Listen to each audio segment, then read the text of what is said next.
Hello students, कैसे हैं आप सब।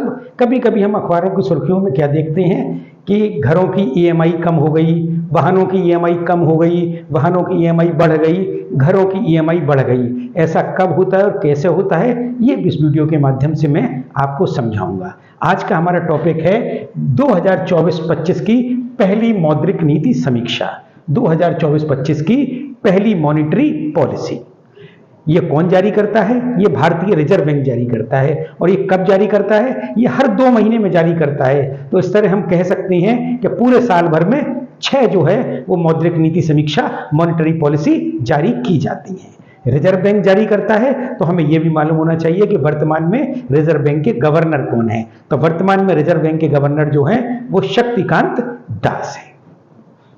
इस समीक्षा में रेपो दर को पूर्व 6.5% पर रखा गया है। कई बार से ऐसा हो रहा है कि रेपो दर में जो है वो कोई चेंज नहीं किया जा रहा है।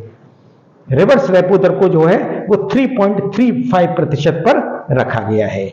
आर्थिक वृद्धि दर अर्थात जीडीपी जो है वो वित्त वर्ष 2024 में 7% रहने का अनुमान इस समीक्षा में व्यक्त किया गया है। अब हमारे पास आता है कि रेपो दर होती क्या है और रिवर्स रेपो दर होती क्या है।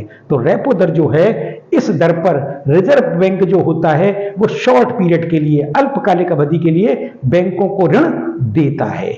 इसमें कमी से क्या होता है, अगर रेपो दर में कमी कर दी जाती है तो इससे क्या होता है, बैंकों को ऋण सस्ता करने का अवसर मिलता है। तो यहां से हम जहां हमने बात शुरू करी थी वो हम बता रहे हैं कि जैसे कहा गया कि मकानों की ईएमआई सस्ती हो जाएगी, वाहनों की ईएमआई सस्ती हो जाएगी। तो जब भी रिजर्व बैंक जो है रेपो रेट को कम करता है, जब रेपो रेट को कम करता है तो बैंकों को जो है वो ऋण जो है, लोन जो है वो सस्ता करने का अवसर मिल जाता है। तो यहां से हमें बात क्लियर हो गई कि रेपो दर जब भी कम होगी तो क्या होगा, कम होगी या बढ़ेगी तो लोन उसी हिसाब से हमारा कम या अधिक हो जाएगा। रिवर्स रेपो दर क्या होती है? इस दर पर रिजर्व बैंक जो है वो बैंकों से ऋण लेता है। ये बिल्कुल जैसे रेपो दर और रिवर्स। रेपो में क्या होता है, रिजर्व बैंक बैंकों को ऋण देता है और इसमें क्या करता है, इसमें बैंकों से ऋण लेता है।